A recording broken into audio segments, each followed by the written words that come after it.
inaitwa chama cha baba na mama. And then we were told they would be in power for 100 years. Yes. What do you make of these developments? I think for me is a yes and no. I think Kanu are very much in power. Yeah, because if you look at all the guys we have, ni vifaraga wa Kanu. If you look at Raila Odinga, he was Kanu Secretary General. If you look at Uhuru Kenyatta, the one who's leaving, he was Kanu chairman. If you look at William Ruto, who's now leading UGA, he was Kanu Secretary.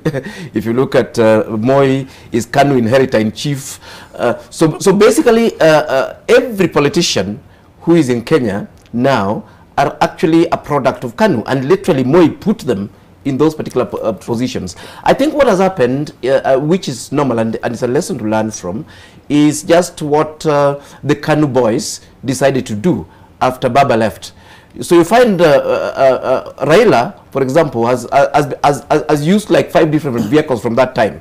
There was a time he was in a party called DP, there was a time he was in NAC, there was a time I don't know he was where, until eventually he ended up in ODM. Yes. Same, you see that happening about Ruto. You know, shifting, camps and so on and so forth.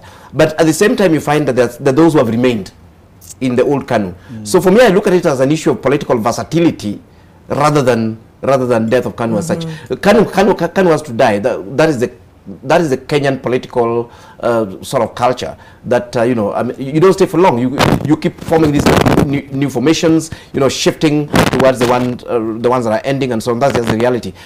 In fact, all the guys who have won UDA in Central Kenya were Jubilee, yes. But the ones who stuck with Jubilee have lost.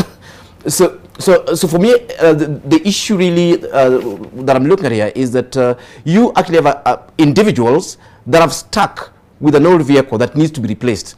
The vehicle is the issue. In fact, if for some reason Gideon was in UDA, he would have won landslide. but then of course we also know that, I mean, sometimes for sentimental reasons or feeling that you need to protect a particular legacy in a particular form, then that makes you very rigid, and then makes you highly beatable, especially when it comes to a political context that requires a lot of versatility. I think, Sam, as you weigh in, the other question